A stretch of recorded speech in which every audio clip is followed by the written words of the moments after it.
نحمده ونصلي على رسوله الكريم أما بعد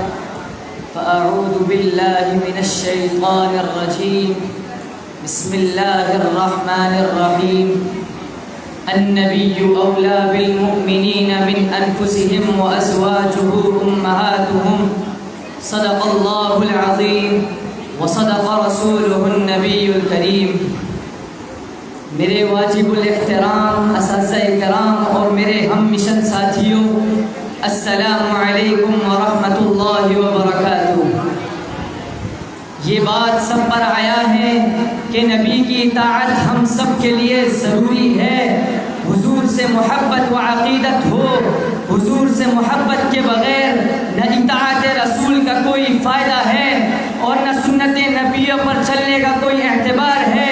اور نہ ایمان کامل ہو سکتا ہے۔ اور اس حقیقت کو قرآن کی تلاوت کردہ آیات سے واضح کیا گیا ہے کہ نبی کی ذات مسلمانوں کے ہاں مسلمانوں کی جانوں سے زیادہ محبوب ہیں اور مسلمانوں کو اپنی جانوں سے زیادہ ذات نبی سے محبت اور لگاؤ ہونا چاہیے۔ یقیناً ایک امتی کا ایمان روحانی وجود نبی کی روحانیت کبریٰ کا ایک سایہ ہوتا ہے، اور جو شفقت و تربیت نبی کی طرف سے ظہور پذیر ہے، ماں باپ تو کیا تمام مخلوق میں اس کا سایہ، اس کا نمونہ نہیں مل سکتا۔ والد کے ذریعے اللہ تعالیٰ نے ہمیں اس دنیا کی عارضی حیات عطا فرمائی، لیکن نبی کی طفیل ابدی اور دائمی حیات ملتی ہے۔ نبی اکرم ہمارے وہ ہمدردانہ و خیر خواہانہ شفقت و تربیت فرماتے ہیں جو ہمارا نفس اپنی تربیت خود بھی نہیں کر سکتا۔ نبی صلی اللہ علیہ وسلم کو ہمارے جان و مال میں تفریق کرنے کا حق پہنچتا ہے جو دنیا میں کسی کو بھی حاصل نہیں۔ میرے محبوب پیغمبر کے جیالوں اور ہم مستانوں، میری تقریر کا موضوع نہایت وسعت طلب ہے، مگر وقت بھی سب کے لیے ضبط ہے، گھڑی کی سوئی بھی نہایت بے رحم ہے۔ سامعین، تو میں عرض کر رہا تھا کہ میرے نبی پاک کی آمد نے کائنات کی اس دھرتی پہ ایک انقلاب برپا کر دیا،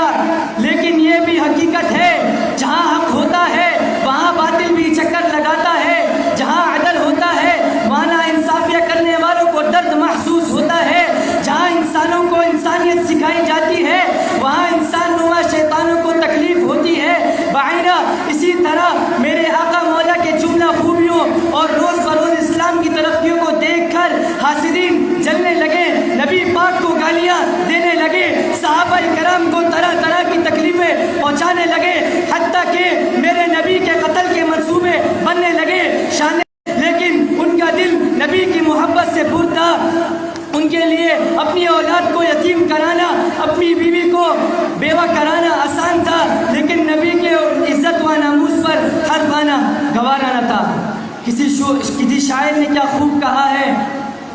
وہ عرش کا چراغ ہے میں ان کے قدموں کی دھول ہوں، وہ عرش کا چراغ ہے میں ان کے قدموں کی دھول ہوں، اے زندگی گواہ رہنا میں عاشق رسول ہوں۔ ہمارے